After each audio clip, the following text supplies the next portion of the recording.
Hi, I'm James71, and in this video I'm going to be taking a side-by-side look at the PS4, PS5 and PC versions of WRECKFEST, as well as giving some first impressions on the PS5 version. For those that don't know, WRECKFEST is a destruction derby-style racing game. It's been around for a while now on PC and last-gen consoles, but now we've got a dedicated PS5 version that's available for free to PlayStation Plus subscribers during May 2021. If you don't have PS Plus, the PS5 version will be available to buy from the 1st of June. Now, I did do another video that goes into all the detail about the specifics of the PS5 version, so I'll link to that in the description if you want to check that out. For this comparison, I've set up the same event on each version of the game to keep things consistent, but obviously no two races are the same. We're going to be racing around the Pine Hills Raceway main circuit, and I'm using the first car that you get in the game. This is called the Rocket and it's in the C-Class with a rating of 121. On the PC version, my car has been slightly upgraded, so that's level 144. We're going to be running a banger race and it's over 3 laps with 24 cars. I've got a fixed time of day and Class C opponents. Difficulty wise, I'm running with all the assists off and the AI is set to amateur. Before we get into the actual race, I wanted to show the difference in loading times between the PS4 and PS5 versions, to see how long it was before we could actually start the event. The PS5 game is obviously running off the internal drive, and the PS4 version is running off an external hard drive, which is probably slightly quicker than the internal drive on my PS4 Pro. The PS4 game is also running on the PS5, by the way. As you can see, the PS5 version loads significantly quicker. But then, that's to be expected. Anyway, onto the race itself and a bit about the resolutions and frame rates. The PS4 version was running at 1080p and 30 frames a second, but since this video is rendered at 60 FPS, it may look a little bit smoother than it did when I was playing it. Both the PS5 and PC versions were recorded at 1080p and 60 frames a second.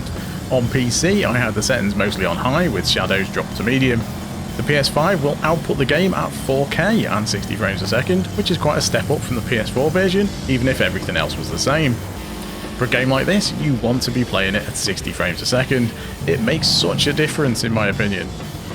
Now, I'm not going to be doing any pixel peeping to fully analyse the differences in lighting, resolution and detail.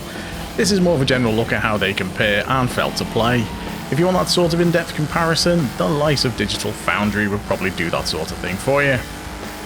Now, the PS5 version does seem to look a little bit darker than the others, which is something I've noticed with a few games on PS5. Although, even though it is a bit darker, I did feel that the lighting seemed to have a bit more depth to it, which made objects look a little bit more solid. PS4 and PC seemed a bit flat in comparison. Now, I'm just going to sync things up for the second lap so we get a better comparison as the cars go round the circuit. One thing you might notice is that trackside details have been given a bit of a boost on PS5. The foliage is more dense in places, and there are some small details like signs that aren't there on PS4. There's meant to be some other extras like dynamic dirt on vehicles and improved skid marks, but it's difficult to tell when the game's in motion. Considering the increase in resolution and frame rate though, the visuals have definitely been improved over PS4. On the audio side of things, PS5 is a little bit disappointing. The audio levels seem really low in comparison to the other versions, and it felt like some sound effects were missing. When you have the PS5 audio set to HDMI, you get some sound effects coming through the controller, but when you have the audio sent out over a USB headset and the controller speakers muted, it's like those controller sound effects aren't being output properly to the headset. I'm hoping this is a bug that will get sorted out, as it does damage the atmosphere a bit.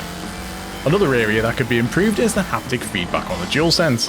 It feels pretty weak at the moment. Even with the vibration set to 100%, it feels weaker than on the DualShock. I was hoping to be able to feel a difference in road surfaces like in WRC9, but there's none of that going on as far as I could tell. Even the collisions didn't give all that much feedback. The trigger haptics are a mixed bag too. The accelerator trigger doesn't have much feedback on it at all. I've read that the trigger gets a bit stiffer to use if the car gets damaged, but to be honest, I couldn't really tell much of a difference. The feedback on the brake trigger was a little bit better, but it always felt like the car had ABS, even if that was turned off in the settings. Again, I hope some of these issues are bugs that will be sorted out over the next few weeks, as it is a bit of a missed opportunity otherwise. All in all then, while the PS5 is probably the best looking of the 3 versions, it's a bit of a mixed bag in other areas. Regardless of this, it plays very well at 60 frames a second and is definitely worth some of your time if you can get it on PS Plus. When it goes out of PS Plus, the question is whether you think the increased frame rate and resolution is worth the price of upgrade from the PS4 version. If we get any other fixes between now and then, I'll try to cover them in another video, but for now, I've been Jimster71, thanks for watching, leave a like if you enjoyed the video, dislike if you didn't, and don't forget to subscribe so you don't miss the next one. Until then, bye for now.